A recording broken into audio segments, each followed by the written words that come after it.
did not organize this exhibit.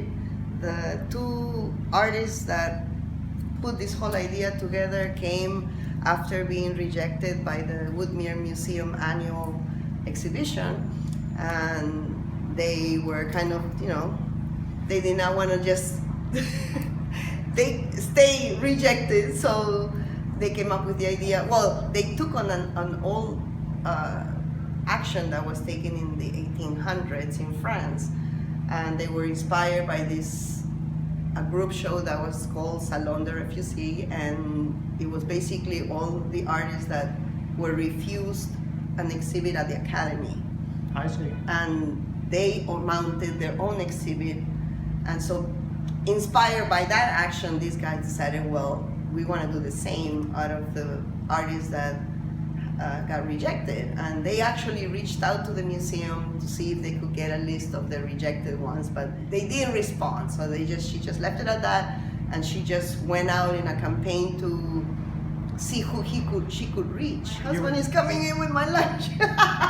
Well, you get to meet the other half of iMPeRFeCT Gallery. I'm getting the story of how the artists found out the other refusés. So these ladies approached us, me and Renny, who's the curator of the gallery, but they are the ones that took on the organizing and reaching out to people. It goes all the way back here.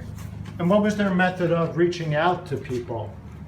Basically online, or they belong to different artist groups online, and so they try to send to their own mailing list. She belongs to a group called the Dumpster Divers, which is a whole bunch of artists that do work based on trash, some people's trash, and other people's treasures. They try to publicize in different online platforms for artists to see who could, if they could reach anybody that got rejected by the museum. And 25 people stepped up saying, yeah, we got rejected this year.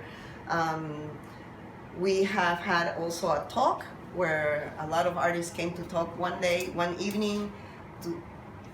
The whole evening was to talk about the effects of rejection. How it makes us feel, how do we move forward as artists, how do we deal with being rejected so many times sometimes. For years sometimes. It starts with your parents sometimes. It starts with your family sometimes. They reject your choice of careers. You want to be a what?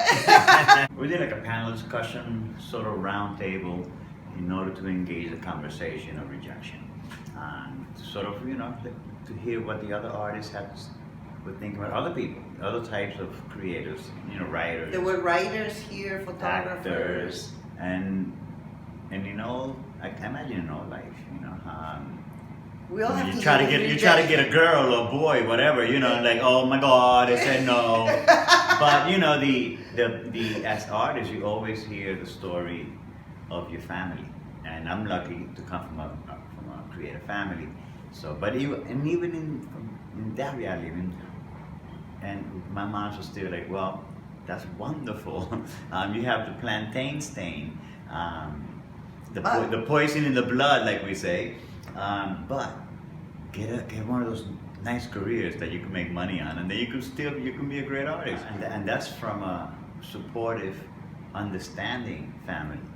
So many families, so many artists come from families that are like, it's like the worst thing you can do, It's like, Mom, I just discovered heroin, I'm gonna shoot it up my eye. It's like, it has that effect, like, you're gonna be a what?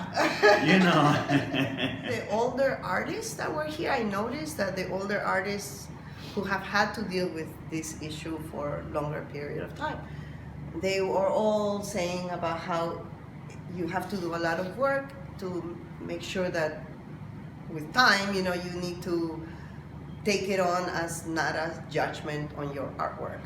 But that type of security, that doesn't happen all the time when you're younger. When you're younger, you take everything so personally and like, oh, this must not have been good enough. And it's not always, that's not the only reason why you're rejected. There's space limitations. There's a theme to a show that maybe your artwork didn't fit a certain theme or vision. Or taste. Yeah, it has nothing to do with your artwork is good or bad. And that you have to keep that in mind so that you don't get so demoralized if you are rejected. Every exhibit ends with a Last Supper, which is our monthly fundraiser. It's sort of a rent party, but it's a rent dinner. Sit-down dinner. Sit-down dinner. It's a long table, a la Last Supper. And we and a bunch of friends cook. We ask people to donate at least $25 per person, and we get a full meal with dessert, fruits, and that's why I'm in the middle of this. Is my today's potato, beet, and carrot salad.